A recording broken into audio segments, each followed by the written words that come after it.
Assalamu alaikum everybody, this is Dilshaad Parker. I'm from Hungry for Halal and I've been invited by CookHalaal to share a recipe with you for Ramadan. One of the recipes I'll be sharing from my blog today is overnight oats.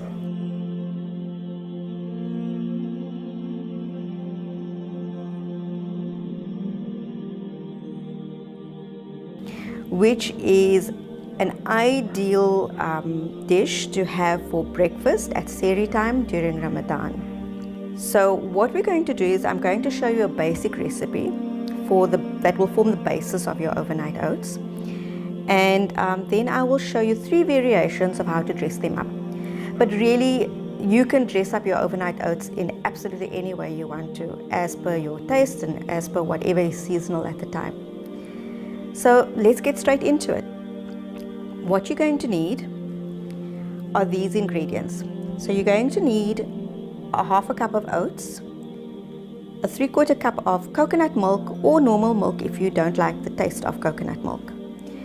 You'll need a 1/3 cup of Greek yogurt or normal yogurt, and a tablespoon of honey for some sweetness, a half a teaspoon of vanilla, a tablespoon of chia seeds, and a teaspoon of salt.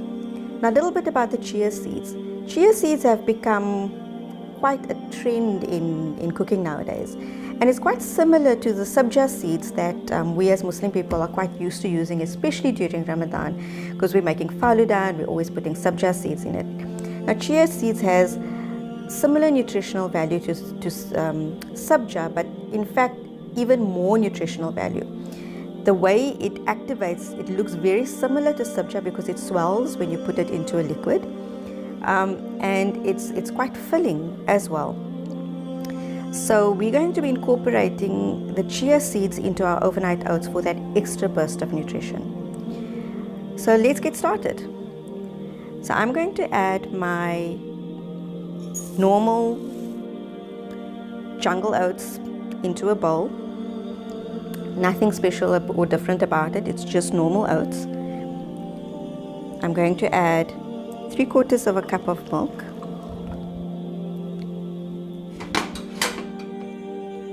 I'm going to add then my 1/3 cup of yogurt, my tablespoon of honey,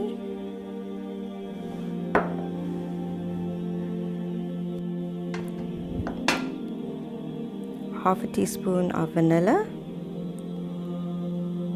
my tablespoon of chia seeds,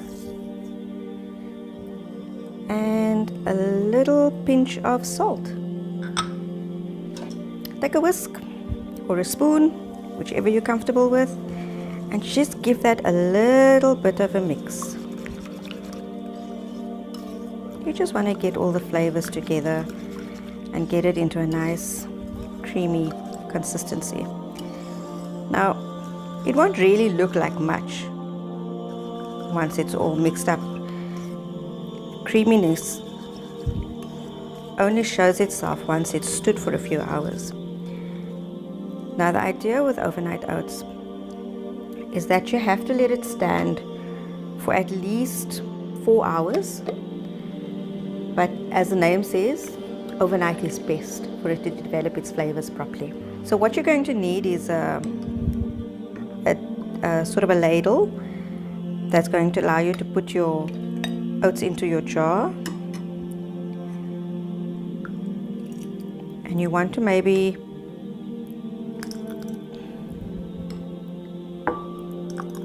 half fill this jar. And I'm making a bit of a mess here, but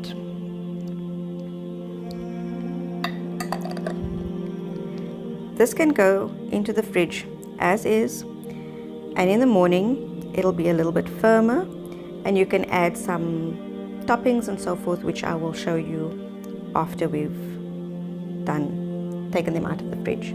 So now I'm going to show you some variations on doing your overnight oats.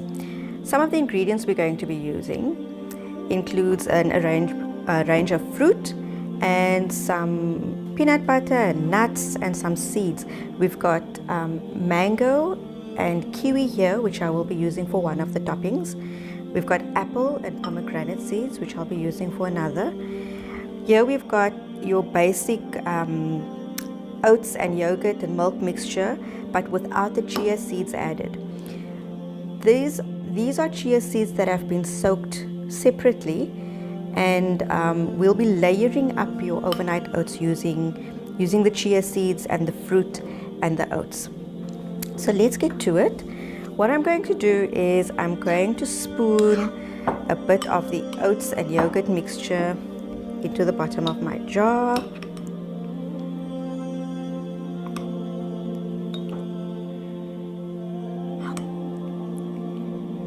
Guys, let me just add how great an option overnight oats is for people with diabetes, for instance, and we know how much of an issue diabetes is in our community. Overnight oats, or oats in general, is really low GI, and it's a really great option for diabetics.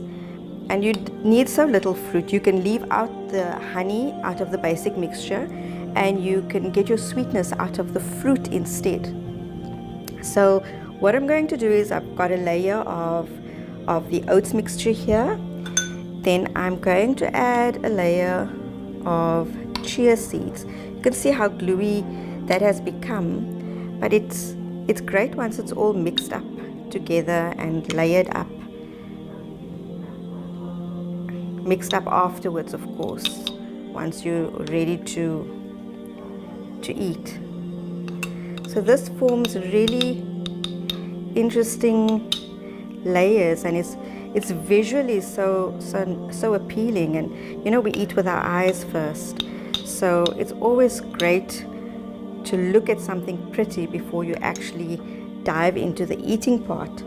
So we've got our layers of oats and chia, and let's put some fruit in there as well. We've got some nice mango, which, mind you, it's end of season for mango at the moment, so this mango wasn't so easy to find, but mango is a great option as a topping. You can use any fruit you like, really. Pawpaw is lovely, pineapple, if you like pineapple. Bananas are great during Ramadan. They are very filling. It's a great option to keep you full for long during Ramadan. We're going to top that with a little bit of kiwi for a little splash of extra color.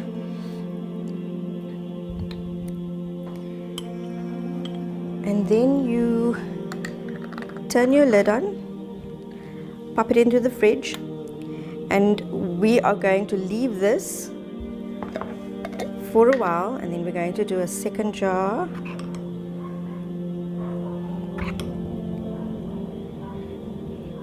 And we're going to keep this one quite simple. And I think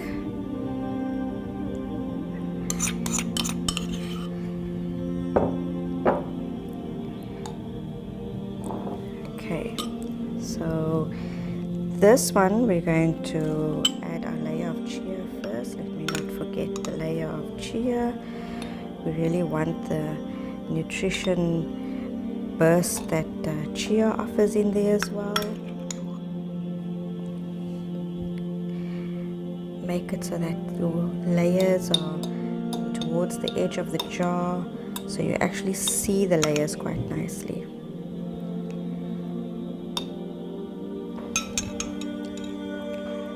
Then you can pop in your bits of fruit. In this case, I'm doing apples. And remember, you don't actually have to add your fruit in at this stage. If you want, you can put your fruit on in the morning when you take these out of the fridge. There's really no rules with this kind of dish. then what you want to do is maybe add some pomegranate. Pomegranate is always so pretty. It really rounds things off so nicely. And it's a sunnah fruit. Lots of advantages to eating pomegranate. And we pop that lid on. Bob's your uncle, into the fridge they go. This is one of the mixtures that has come out of the fridge, and it's stood overnight, and we are going to add our toppings on now, which you can do your toppings beforehand, but sometimes it's good to do your toppings after, especially with things like nuts and seeds, which you don't want to stick in the fridge because they'll go soft. So this particular one is quite an interesting one, because I'm going to add a layer of peanut butter to this jar. I know not everybody is a fan of peanut butter, but this is a combination that goes really well together. I do this one with peanut butter and dates, and we all have dates in the house during Ramadan, so everything should be quite available. So nice layer of peanut butter,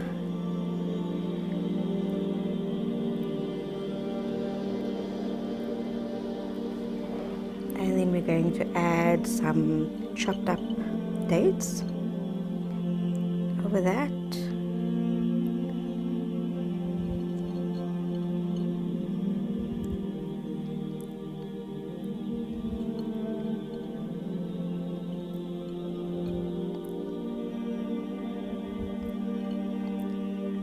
And I'm going to sprinkle it with pecan nuts.